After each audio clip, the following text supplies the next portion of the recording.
አብርሃም እጅግ በጣም ደስ የሚል አሪፍ ውሳኔ ወስኗል። ምክንያቱም በጣም ብዙ ሰዎች ሄርሜላ የሆነ ነገር አድርጋበታለች፣ መተት አሰርታበታለች፣ መስተፋቅር አሰርታበታለች እልልልልልል እያላችሁ ነበር ማለት ነው። እና ስለዚህ አብርሃም ደግሞ ግዴታ ራሴን ማጽናት ራሴን ማጽዳት አይደል፣ ይሄ ንጽህና የሚባለውን ነገር ለማድረግ ለማጽዳት ራሱን እንግዲህ ወደ ራሱ ለመመለስ ልጁ ራሱን አይደለም። በነገራችን ላይ አሁን ላይ የሆነ ነገር አጭሰውበታል ልጁ ማለት ነው። እንደሆነ ነገር ሆኖ ጡዟል ማለት ነው። በቃ አብርሃም እና ራሱ ጋር እስካልሆነ ድረስ እንግዲህ ያው ደጋግፈው አፋፍሰው ወደ ጸበል አስገብተውታል። ከዛ ከጸበል ቦታ ሲወጣ ያ የምናውቀው ትክክለኛው አብርሃም ይመጣል ወይንስ አሁንም የተበከለው አብርሃም ምን ይሆናል?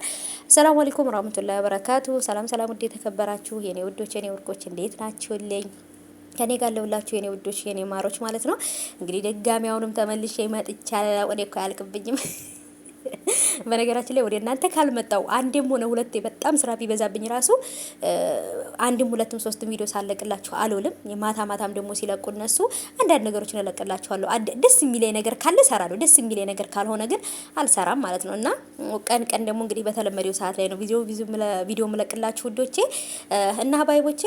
አብርሃም እንግዲህ ያ ሁሉም በእምነቱ ነው። በእምነቱ እድንበታለሁ ብሎ ወደ ያስበው ቦታ ነው የሚሄደው ታውቃላችሁና ስለዚህ አብርሃም ወደ ጸበል ገብቷል ቤተሰቦቼ። ይሄ ማለት እንግዲህ ወንድሙ ዴቭ እና እህቱ ቤዛ እንግዲህ አብረውት እንደሄዱት ነው እንግዲህ የተሰማው።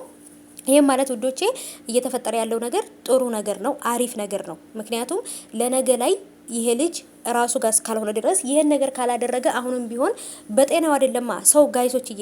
እንዴት ነው 6 አመት 7 አመት 8 አመት ወይ ደግሞ 2 አመት 3 አመት 4 አመት የለፋችሁበትን ትዳር ትታችሁ እንደገና ሌላ ሴት ጋር ደግሞ ሀብላችሁ ምናምን፣ ሴቶችም ከሆነ ደግሞ ሌላ ወንድ ጋር የጀመርነውን የለፋንበትን ብዙ መስዋዕት የከፈልንበትን ቤት የሰራንበትን የገነባነውን ህይወትና ትዳር ንብረት እንደገና ትተን እንደገና ደግሞ ሌላ አዲስ ህይወት ጅመራ።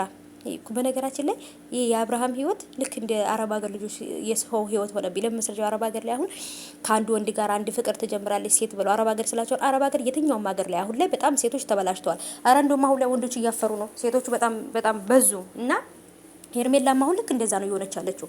እና ወንዶቼ አሁን ላይ በጣም ከባድ ነው እየሆነ ያለው የአብርሃም ነገር ማለት ነው። ብዙ ሰዎችንም እያየን ስለሆነ እና ያዝ ለቀቅ የሚባል ነገር እድሜያችን ካለቀና ብዙ ነገር ወደ ኋላ ተተን ካለፍን የማይታለፍ ነገር ካለፍን በኋላ ግን ምን ነው የዛን ጊዜ እንደዚህ አስተካክዬ ነበር የሚሰራው ነገር የለም። ባለፈ ክረምት ቤት አይሰራም።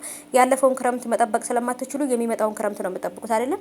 ስለዚህ ሀገራችንም ሰው የሚተርተው ባለፈ ክረምት ቤት አይሰራም የሚመጣውን ደግሞ ተጠቀሙበት ነው አይደለ። ስለዚህ አብርሃምም ደግሞ ሄርሜላን አያት በቃ ከእውነቷ ይልቅ ውሸቷ ነው የሚበዛው። ከምታደርጋቸው ድርጊቶች ይልቅ የምታወራቸው ይበልጣሉ። የምታወራውን አትኖረውም። ገባችሁ አይደለ? ሚዲያ ላይ ስትመጣ የምትሆነውና ከካሜራ ጀርባ የምትሆነው ሌላ ሴት ናት። ስለዚህ አብርሃም ምን አደረገ?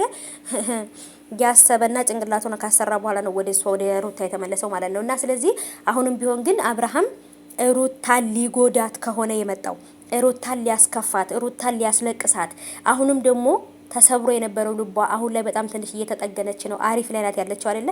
አሁንም ድጋሚ ተመልሶ በይቅርታ ሰበብ መጥቶ ሩታን የሆነ ነገር ለማድረግ አስቦ ከሆነ የመጣው የእውነት ነው የምላችሁ አብርሃም የመጨረሻው ነው የሚሆነው ብዬ ነው የማስበው። ይሄኛው እድል የመጨረሻው ነው። ከዚህ በኋላ ሩታ የፈለገችበት ቦታ ሂዳ ልጇን ይዛ ማሳደግ ትችላለች። አብርሃም ልጁን ራሱ ማየት ራሱ ይከለከላል ማለት ነው። ምክንያቱም እኛ ነን ይሄን ነገር ያልነው ማለት ነው። አብርሃም ምንም ሊል አይችልም። ምክንያቱም ይቅርታ አድርጋለታለች። የልጅ አባት ይሻለኛል፣ ልጄንም አብሬ ከአባቱ ጋር አሳድጋለሁ ብላ ሩታ ፈቅዳለት እሺ ብላ እና ብለዋለች። ታርቀዋል። አሁንም ድጋሚ ግን የሆነ ነገር ለማድረግ አስበው ከሆነ ግን የመጨረሻቸው ነው የሚሆነው ማለት ነው። እንዳለ አዲማ ነው የሚያረጉባቸው ሰዎች ማለት ነው። ስለዚህ አርፎ ቢቀመጡ ነው የሚሻለው። እንግዲህ አብርሃምና ሩታ ኮንግራጁሌሽን ብያለሁ። እንኳን ደስ አላችሁ። እንኳን የበፊቱ ፍቅራችሁ ትዳራችሁ ተመለሰ። አብርሃምም ደግሞ ካለህበት አደንዝዝ ውስጥ ነው ያለኸው። ከዛም ነገር ወጥተህ እንግዲህ ፍቅርህን ትዳርህን ትጠብቃለህ ብዬ አስባለሁ። አንተ ዶማ